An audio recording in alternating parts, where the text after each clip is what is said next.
everybody. No, this isn't Randy. This is Ken. Hey, family. How's it going?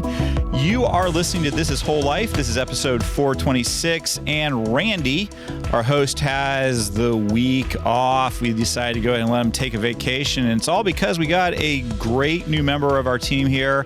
Hey, Lucas. Hey, how's it going? You having a good week? Yes, so far, so good. This is the best part of it, right? Podcast, of course. Yes, the best moment of the week. It's my highlight. Excellent. Now, sitting next to me is Melanie Bachman. Melanie, how are you doing this week? I'm doing great. Awesome. How are you doing, Ken? You know what? I think I'm doing okay. We'll find out in about 30 minutes how I'm doing. So you feel free to rate this. We all are going to miss Randy a lot, but we're going to dive into this podcast. This is based off of our weekly sermon, and we have been doing a whole series of sermons for the last couple weeks on play and different ways of playing. And so this last week we were talking about playing in nature, the family that plays together in nature. And so it was a fun sermon to do. I was fortunate enough to be the one giving it, so now I get to talk about it on the podcast. And I told Melanie, you know what? Normally it's Randy asking me questions about the sermon with Melanie chiming a little here and there, but this week it's all Melanie. Good luck, Mel. So go. I thought you were kidding. No, I just so we are talking about nature, and I will ask some questions, and I will probably even answer my own. So it just feels a little awkward to ask yourself. So Ken, what did you think about this? Well, I would like to tell you what I think about that.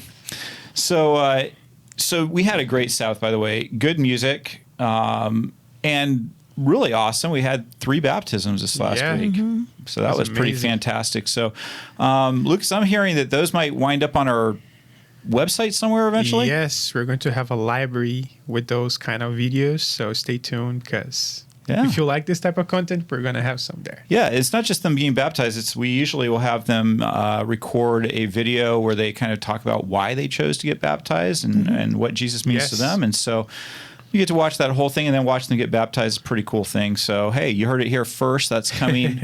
Let's pin Lucas down. When will that be coming, Lucas? Oh, boy. Randy's out of town, so I'm going to have some fun right now. It's a lot of pressure, but... Yeah. No, I'm kidding. No, you don't need to do that. I'm not going to do that to you.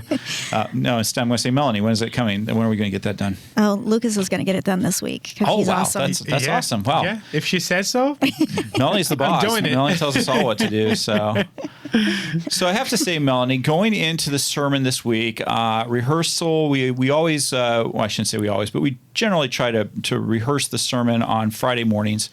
And I got done with my rehearsal on Friday, and Melanie said, I looked over, your manuscript, the outline you turned in, and I had some questions because, the way that I wind up doing my sermons, what I send to Melanie is really just an outline. It doesn't have some of the content that you might want to see.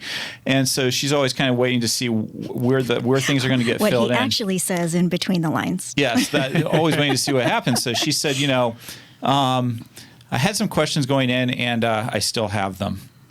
That's right. Yeah. And that's the kind of feedback I always appreciate. So did your questions ever get answered, Melanie?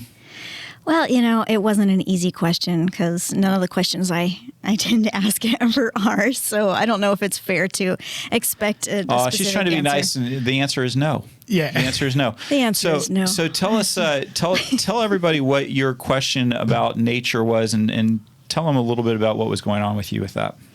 Well, so when I was listening to you talk about nature, I was listening to you talk about nature in 2 different ways. The first way was the positive way of how we get out in nature and we find God in nature and we see God reflected in nature. And then you talked about the text in Romans where, the earth is groaning under the weight of sin. And it made me think that I think sometimes when we see things in nature that reflect God, it's easy to grasp onto those. But then we see things in nature that maybe don't reflect the God that we are expecting or accustomed to or used to. And I think it's easy to quickly label that as sin. And so my question to you was, what if there are things in nature that don't reflect God the way that we expect them to, but maybe those are opportunities to challenge our perception of God and who God is, and whether or not this is actually a reflection of God that we weren't expecting, or if we're just sort of quickly casting it off onto the side of sin, I guess. Okay. So how would you answer your question, since it's such a good one, which I actually liked it. I struggled with it and thought, well, I don't know if I'm ever going to really get around to it. Do you think your question has an answer? I don't know that it necessarily does have an answer, but I think that those are the kinds of questions that give us a chance to explore. And so, I think when I was a kid, I remember specifically, learning about a 6-day creation week and, all the different things that were in the Bible. And then archaeologists or paleontologists or geologists would come along and say, well, wait a minute, this is what we actually found in nature. And I think at that point, for me and for a lot of people around me, it was kind of this idea of, oh, well, that's just Satan trying to deceive us, right?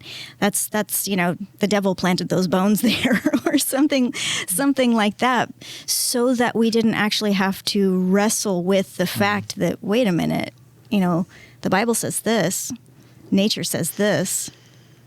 There's a tension there. Yeah.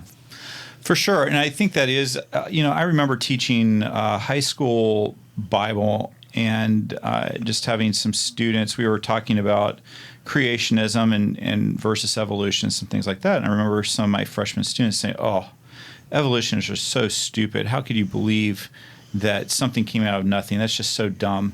And at the time, I was kind of actually a little horrified that my teaching had led them to say that. Not because, obviously well, maybe it isn't obvious, but I believe in creationism. But I also have some really, really smart friends who are evolutionists that on all kinds of different places on that sliding scale of what being an evolutionist means, which I think, a lot of times it can range from the evolutionist that doesn't believe in any kind of God, that everything is just a product of natural processes that have taken place, and there's no God, there's no deity, there's no higher being, there's nothing out there. We are our own higher being. That's one side of that.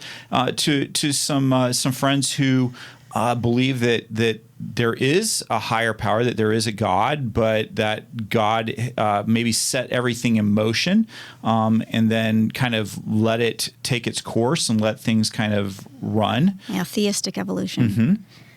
So that you have this kind of broad range of that, and all those people are smart people, very smart people. There's very smart people on all the different sides of this discussion. I'd rather use the word discussion than argument.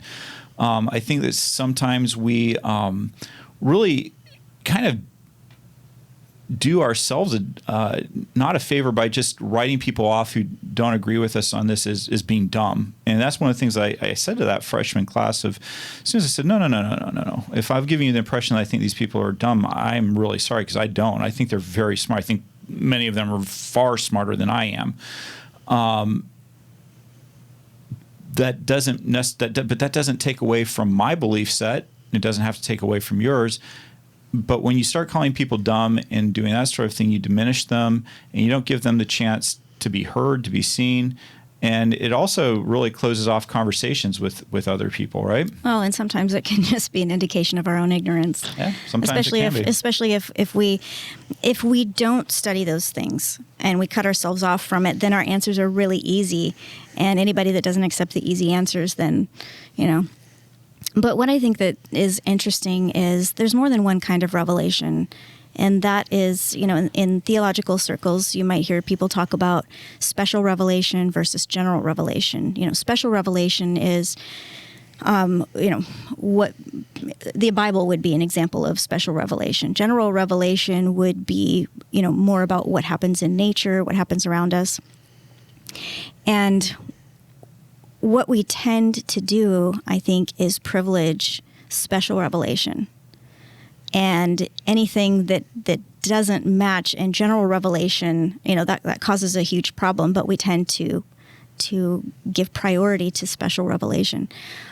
But if you understand, God as revealing God's self in many different ways, then maybe the special revelation and the general revelation both have something to speak into the matter. So I don't know that either one can necessarily be ignored. Well, I mean, they can. But if you want to have a robust conversation, I think both need to enter into it. Well, it's really interesting. I really enjoy my conversations with people who don't think the same way that I think. I remember having a conversation with a friend who is Seventh-day Adventist, who believes in more of the not a literal 6-day creation. He believes in eons that creation took place over eons, and I had my different viewpoint, which is that everything was created in 6 literal days.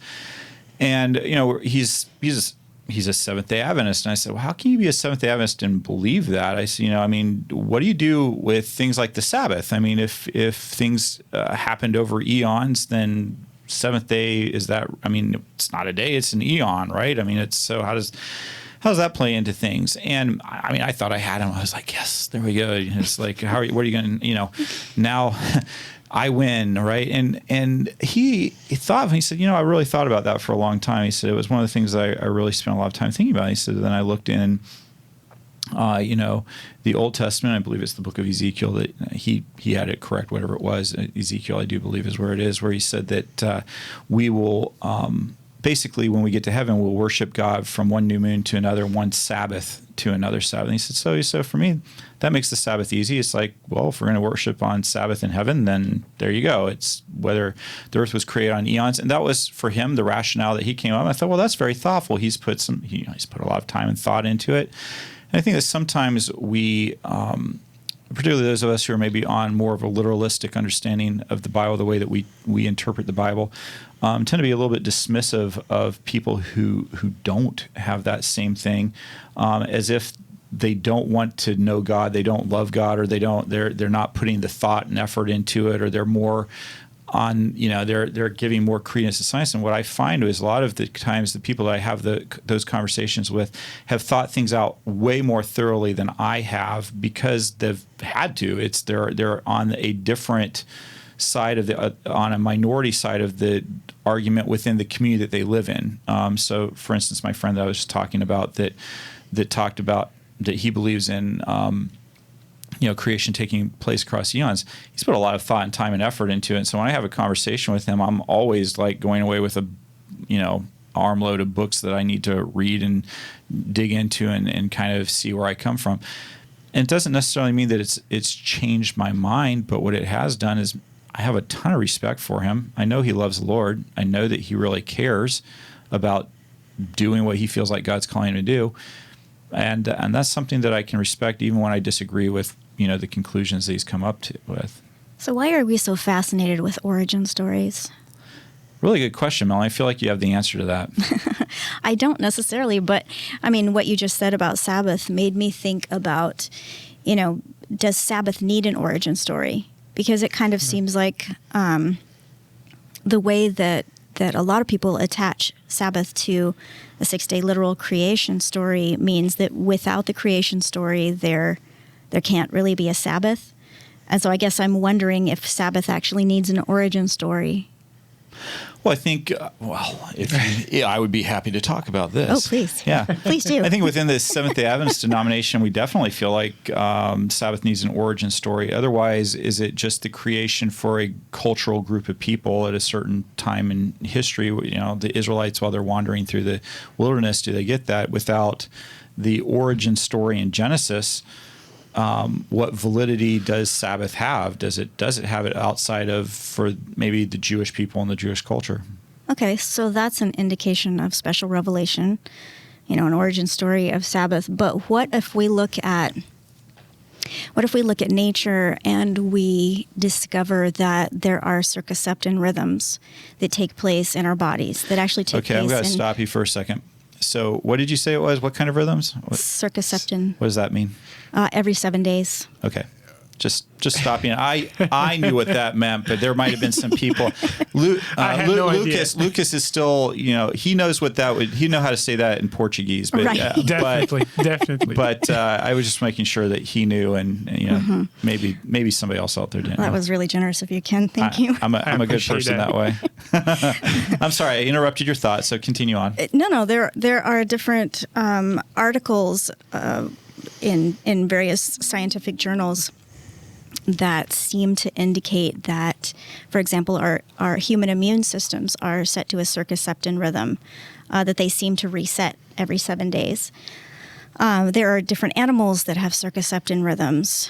Their behavior, is modified to some extent every 7 days, or what is happening with them modifies every 7 days. So, for me, I don't necessarily think Sabbath has to have an origin story that is special revelation if we can also find indications of it in a general revelation. Yeah, but if I can just go ahead and push back on a little, because I'm going to.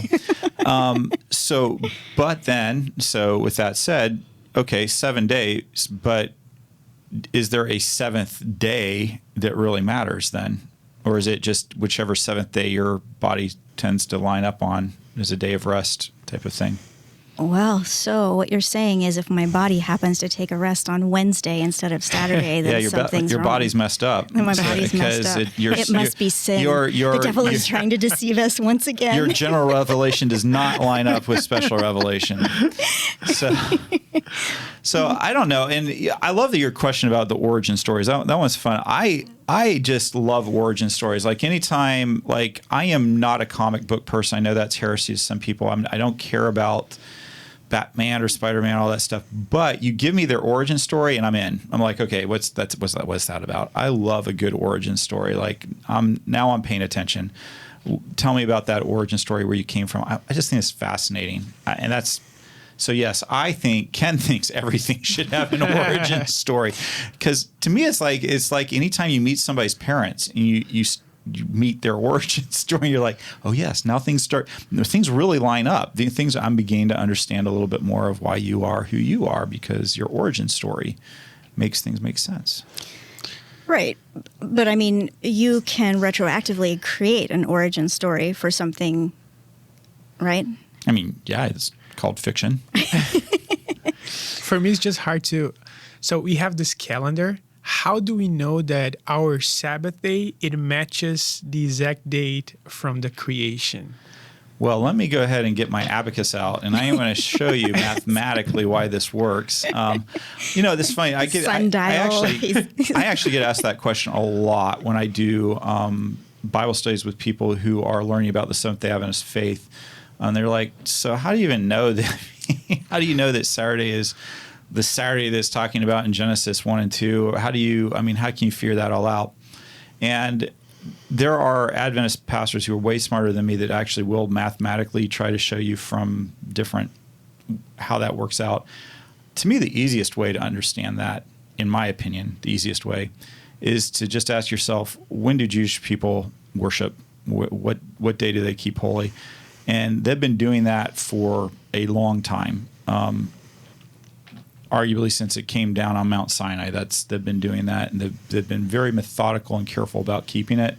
So my general, the easy answer for me is, when are the Jewish people worshiping? And figure they've been paying attention for 4,000 or 5,000 years or whatever.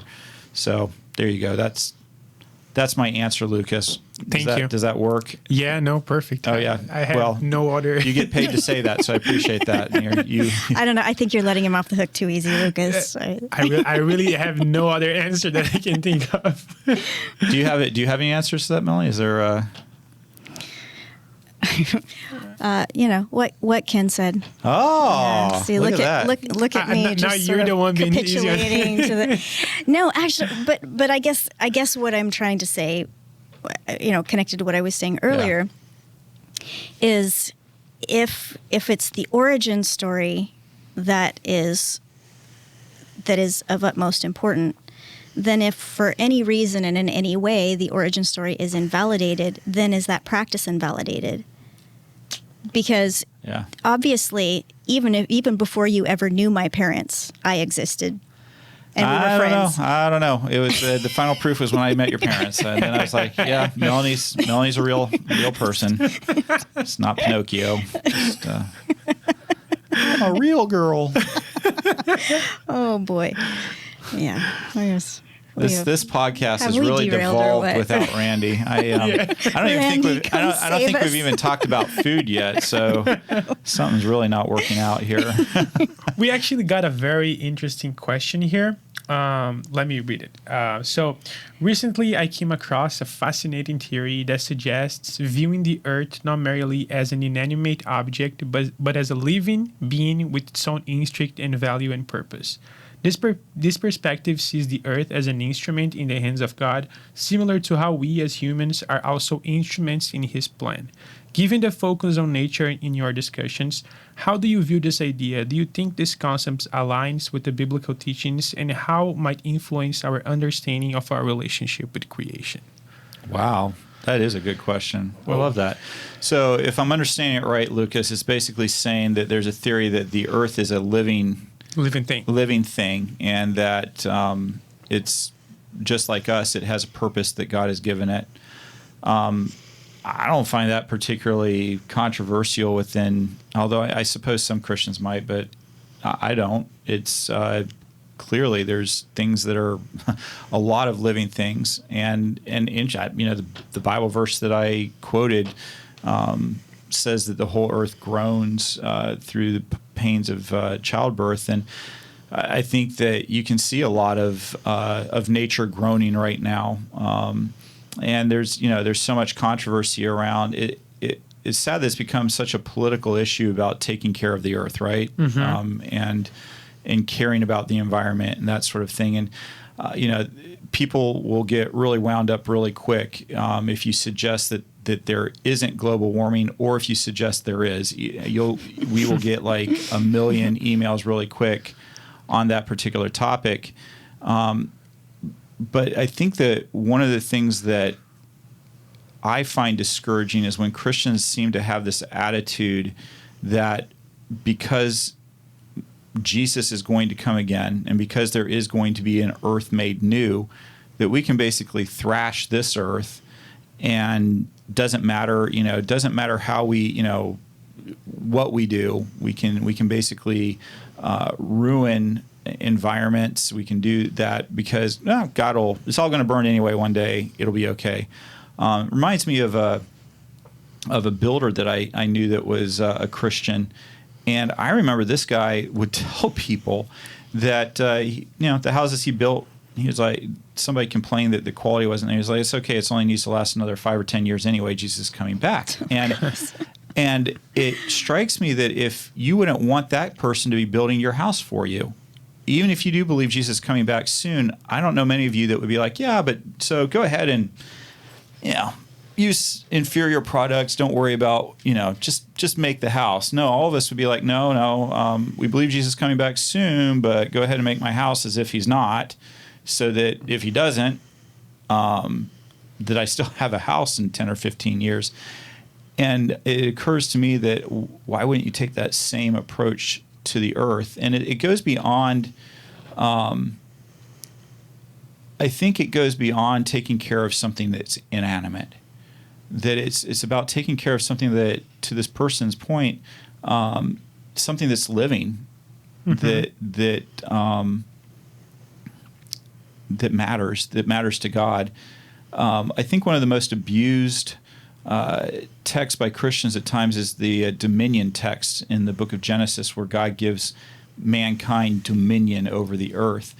And the word dominion is really, because in the English language right now, the way that you would use dominion basically means that you're in charge and you do what you want, rather than the way I believe the Hebrew word plays itself out as more of like a caretaker, like you are in charge, take care of this. This is your responsibility to maintain and to grow and to make more beautiful and to take care of.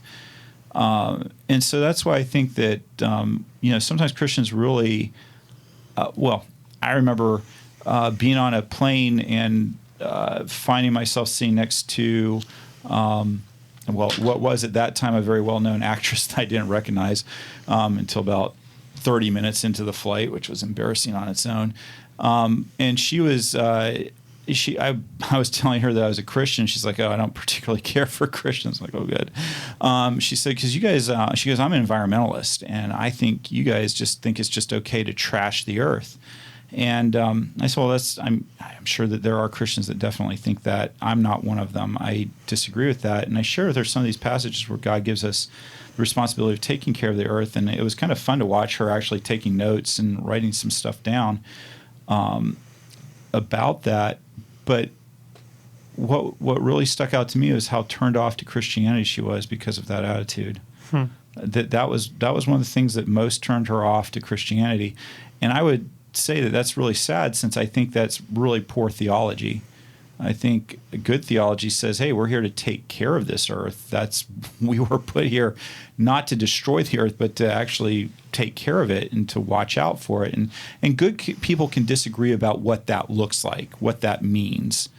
But I think that what we can't argue about is that we have a responsibility to take care of the earth, that there is a responsibility to care about things. It's, I'll never forget talking to people on Guam about what it was like to dive their reefs 30 or 40 years before I was there, and how much more living the reefs were versus how dead the reefs were becoming when we were there. And they were working really hard to try to rehab and regrow these reefs. But there was absolutely no doubt that some of the things that were happening, being caused by humans, were really taking a toll on the ecosystem there. And so I think it's really important for us as Christians to really care about the earth, to really take care of something that God has blessed us with, a resource that's not just about what I can get out of it, but a good caretaker, it isn't about what it can do for you. It's about you taking care of something else. And so it's not about what the earth can just do for us as humans. It's about us taking care of something beautiful that God's gifted us with, and making it better, not just for ourselves, not just for our kids, but for nature in general, and for God's sake. I think when we think about a theology of creation, we usually focus on that piece, the origin story piece. But I remember reading a book, and I just had to look up his name. Jonathan R. Wilson wrote a book called God's Good World, Reclaiming the Doctrine of Creation. And he takes a really interesting approach where he says, theology of creation should not just be about where did creation come from. A theology of creation is, what is it? How do we interact with it? What is God doing with it? How do we participate with God in what's happening in creation? And one of the points that he made is the idea that God called creation good. And what he was seeing was that a lot of people were treating creation as though it were not good. And his point was something to the effect of, God pronounced it good, and there's still goodness. It's still good, and we need to treat it as such, which I thought was kind of an interesting approach. I like it a lot. So one of the points that I was trying to kind of delve into just a little bit was talking about, some of the times where we see things happen in nature that are difficult to see. How, mosquitoes. Did God create mosquitoes? My theory is no. I agree with you. But on the other hand, that's a hard theory, because I've really got no evidence that God didn't create them. There weren't two mosquitoes on the ark? I feel like the devil introduced them as Noah got off the ark. That's what I feel happened there. And I was talking about how it's really caused some people, and I talked about Charles Darwin, to really question how a good God could allow some of the things that we see in nature to be. And I didn't include this quote, but I came across it. And that's why you listen to the podcast, so you can get a little extra. And I came across this quote from Darwin that comes out of one of his books, or a book that was published with selected letters from Charles Darwin between the years of 1860 and 1870. So the book is called Evolution, Selected Letters of Charles Darwin, 1860 to 1870. And in the letter, Darwin is writing to somebody. He's kind of waxing eloquent about the inhumanity of some of the ways that animals treat other animals. The wasp that lays larvae inside a caterpillar that eventually eats it from the inside out. And my daughter, nice. by the way, said that she was horrified and was like, "Why did I have to include that in the sermon?" But I just felt like I did. So Darwin's waxing on about this, and then he kind of stops, and this is what he writes. He says, "On the other hand, I cannot anyhow be contented to view this wonderful universe, and especially the nature of man, and to conclude that everything is the result of brute force. I am inclined to look at everything as resulting from designed laws, with the details, whether good or bad, left to the working out of what we may call chance. Not that this notion at all satisfies me. I feel most deeply that the whole subject is too profound for the human intellect. A dog might as well speculate on the mind of Newton. Let each man hope and believe what he can." And I just found that quote really interesting, because here's a guy who just basically says, my own theory leaves me feeling unsatisfied. And I'm not saying that to at all denigrate Charles Darwin. There are times where I say that as a Christian. My own theory leaves me feeling unsatisfied. It's the best that I've got. It's the best that I have to work with. And wanting to understand more, grow more, but just like Darwin said, I'm an ant trying to understand, the worldwide internet. I don't, there's only so much that I can really understand from the viewpoint, from the vantage point that I'm at. And so what I have to do is grasp onto what I believe to be true, what I believe, and try to figure out what those things are. And what Charles Darwin says, that let each person basically hope what they can, what they're able to. Well, and I think that's a good thing to remember, that Darwin was a complex person. There are a lot of things about Darwin that people don't usually talk about because he's reduced to a theory. Mm-hmm. And sure. I think that we do a disservice to Darwin when we reduce who he was and his contribution just down to a theory, especially if if that theory then just becomes an opposition point. But I think this is why I have to believe in God, because there are pieces that don't make sense without God. But even the idea of survival of the fittest, where did the drive to survive come from? Mm-hmm. Why did anything try to live or try to survive or try to, procreate or try to do any of those things? Where does that drive even come from in the first place? Which I think, who knows? Maybe that also evolved from nothing. I have no idea. All I'm saying is, it seems like that had to be intentional. There are too many. There's a lot of randomness. There's a lot of chaos, but there's also a thread of intentionality throughout everything, and a thread of. I want to be careful about saying organization because, obviously we get into uncertainty principles and stuff like that, and then things specifically don't add up to organization. But there are just pieces that seems like a bigger mind than mine said, let's make this work. Or let's see how this works, or let's let this unfold. However that happened. Yeah, for me, I don't know. I'm I'm a little bit of average when it comes to IQ and whatever else. I'm no genius. Well, we all knew that. A little above average. I just want to say, but why I say that is I don't consider myself like some genius scholar or whatever. And so my lack of genius, where I'm at is that when I've thought through things, I've just come to the belief that for me, it just takes more faith to believe that something came out of nothing.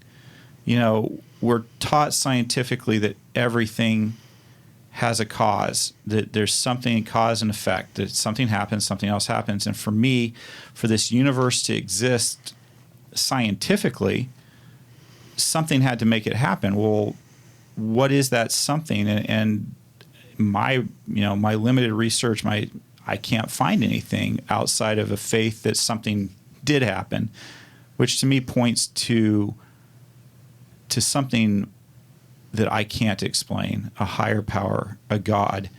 And when I think through that, that's what makes sense to me.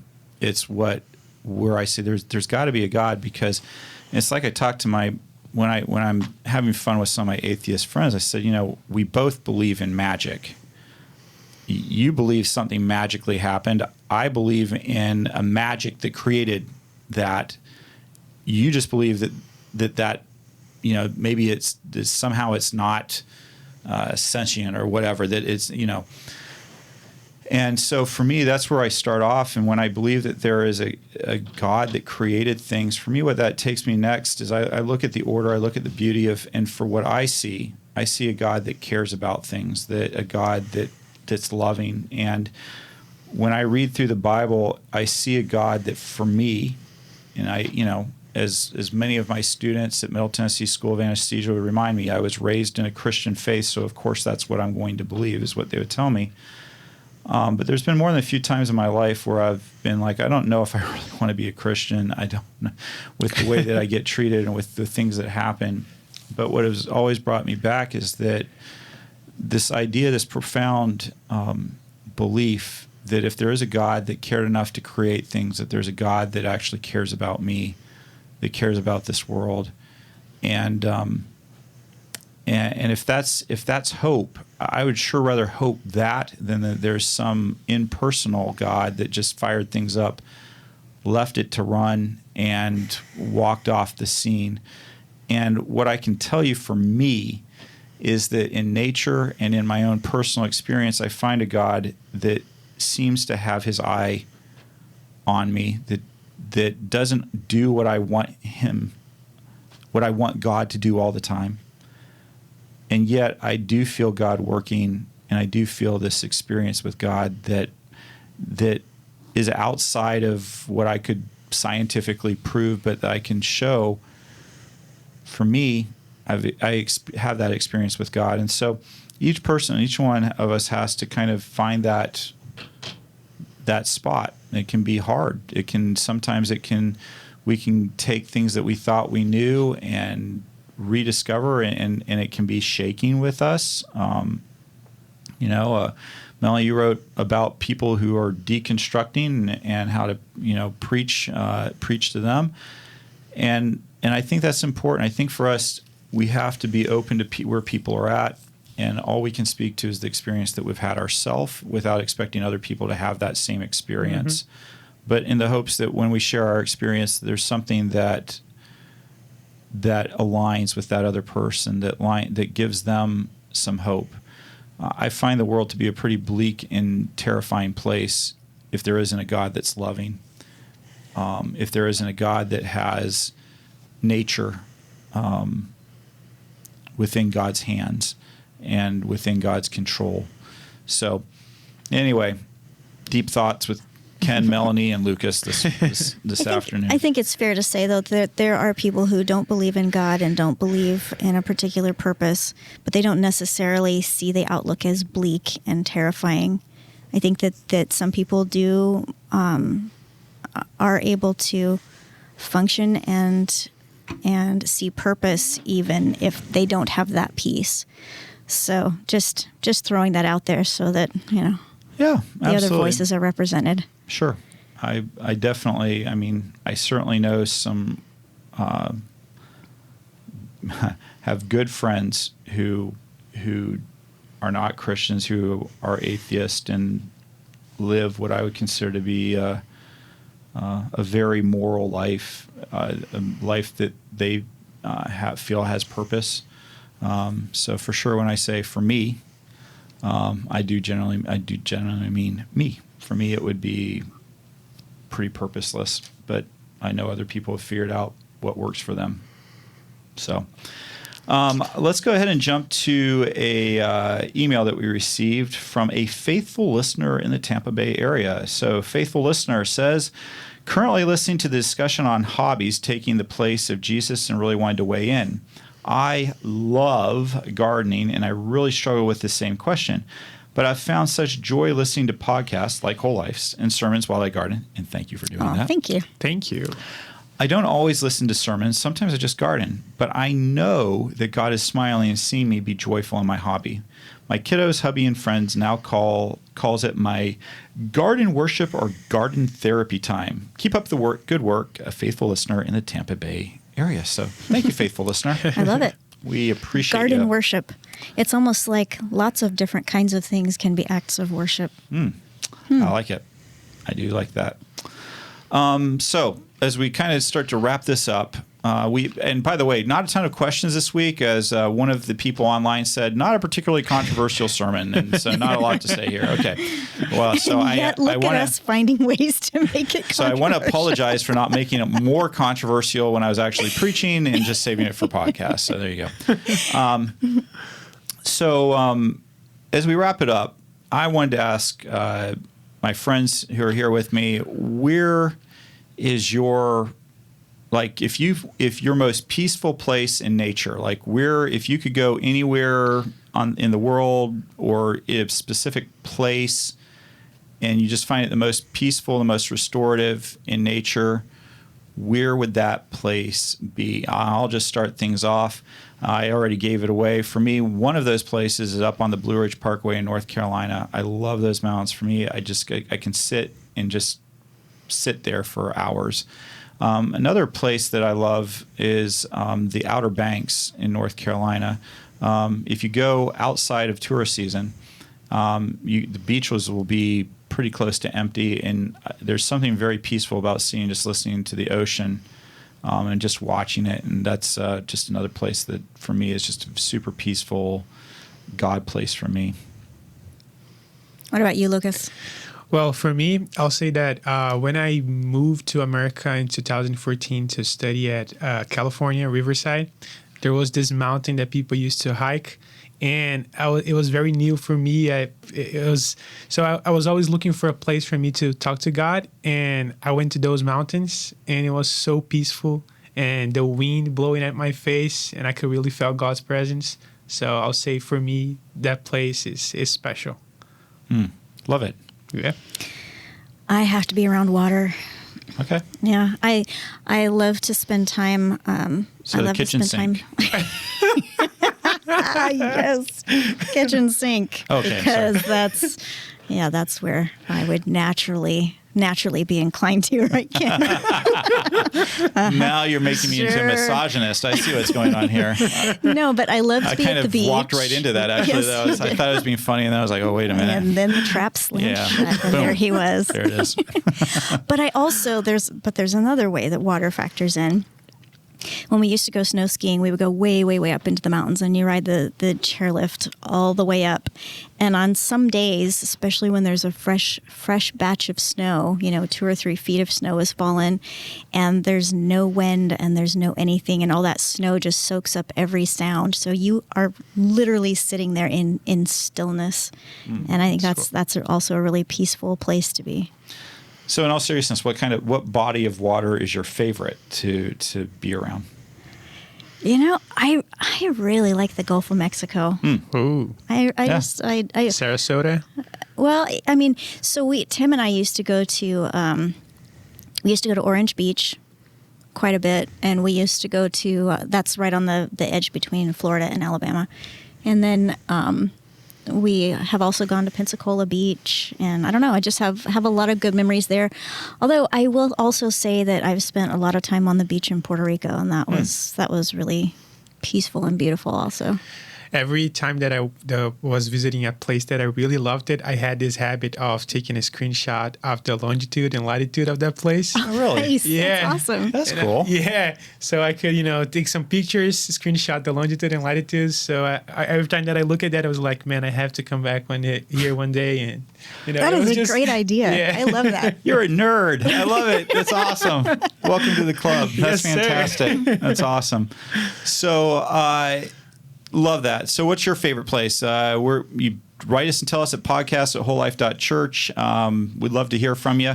We're also going to be talking about this next week as we wrap up our series on play. We're going to be talking about travel and how travel is beneficial and just an incredible thing to do. And we'll talk about some of the spiritual dimensions of that, as well as just some of the amazing benefits of travel. So we'd love for you to send us a picture. If you're hearing this right now, don't wait till tonight or tomorrow morning or whenever. Do this right now. Get on your phone. Pick out a picture with you in it, your family, a friend, whatever, and in a place that you've traveled that you really loved. A place that you've traveled, maybe it's your favorite place you've traveled, or just one of your favorite places. If it's hard to quantify, I don't think anyway, whatever. Point is, send us that picture. Send it to Melanie@wholelife.church. And then the other thing that you can do, if you really want to be fancy, is you can go on to your social media, whatever your favorite social media is, and post that picture or another picture, and just put #ThisIsWholeLife and tag us in the picture. Tag Whole Life Church in the picture. And you can write whatever you want, but say, hey, my pastor's preaching on travel this Saturday, and I wanted to, and he asked me to post a picture in preparation for that. And this is one of the places that we've traveled that we loved a lot. And like I said, #ThisIsWholeLife. And then be sure to tag us in that picture, that Whole Life Church in that picture. And we'll be looking through it. We are going to do our best to find as many of those pictures as we can. We have a special way that we're going to use them in the church service. So I'm not going to tell you what it is. You'll just have to tune in to see. But if for some reason we don't use your picture that you put up, we apologize ahead of time. We're going to do our best to scour every social media in the world for your #ThisIsWholeLife. But if you tag us, there's a good chance we're going to find it. If you just do the hashtag, maybe not. Yeah. We'll see. Hit or miss. Yeah. So go ahead and do that for us. We'd love to see your favorite places that you've traveled to. I bet you a few of them have to do with nature, and I bet you a few of them have to do with beautiful cities you've been in. Something's happening over in Paris right now, I think, right? Something near the Eiffel Tower. I don't know. Something's going on there. So maybe some of you have a picture at the Eiffel Tower. That was a special place. I'll tell you, for me, one of my favorite places that wouldn't necessarily qualify as nature, I love going to Washington, D.C., and I love sitting at the Lincoln Memorial. I don't know why, but I can sit there and stare at that statue for a long time. And for me, there's a lot of reflection about what I think, Abraham Lincoln had his flaws, but he was an incredible leader. And just what, the character that he had to have. So just being able to sit there and just think about the words that are up on those marble walls. Love that. Love going to the Tomb of the Unknown Soldier. If you've never been there, that's an incredible place to be, and to watch the old guard guarding that tomb, and if you know the story behind them and what they have to do to get to that place, literally, I think it takes them 8 hours to get their uniforms and everything prepared to just go out for their shift while they're out there. And the hours of preparation it's incredible what they have to go through, and the respect that they're showing to the tomb of people that nobody knows who they are. Anyway, one of my favorite places to be too. So anyway, send us a picture of yours, Melanie@wholelife.church, or go ahead and put it up on your social media, your favorite one, #ThisIsWholeLife. and tag Whole Life Church, and we will put that in a special place in our church service this next week. So we're looking forward to doing that. I also want to go ahead and remind everybody that we have Global Leadership Summit coming up. That is not this week, but the following. So if you haven't signed up for it, it's not too late. Just go to wholelife.church/events, and you can just click on the Global Leadership Summit. Sign up for it. It is going to be great. Our friends at Advent Health are providing lunch on Thursday and Friday of Global Leadership Summit. So there's lunch there provided. So, no reason not to be there. It's taken care of. And the speakers are phenomenal. I have our staff, they're about to start reading an amazing book called Unreasonable Hospitality by Will Guidara. And Will is one of the speakers there. And I had one of my team said, the last book that you had us read was, but I started, and so I thought I'd try to get a head start on this one in case it was the same way. And I love it. I'm already 5 chapters in. It's incredible. Whoa. So it's a good book. You'll enjoy it. And you'll enjoy Will as a speaker at Global Leadership Summit. It's going to be really special to hear him talk. So I'm looking for that. There's a lot of other fantastic speakers as well. So that's just the one that I'm probably looking forward to the most.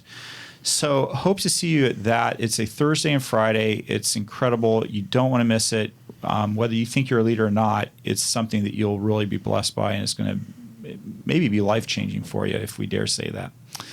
So that is what I've got. Is there anything else we should talk about, Melanie, Lucas, before I wrap this up?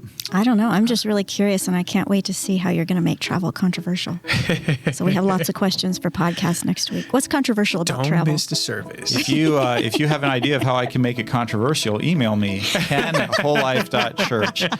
I guess it depends on where you're traveling to. Oh. Yeah. You can make it controversial that way, maybe. Or from. Or with. Okay, I see a lot of different ways this could be interesting. I guess we'll find out on Saturday. There we go. All right, my friends, my family, thank you so much for tuning in to episode 426. We have had a great time. Hopefully you have too. May God bless you, and you have a great week. You hear?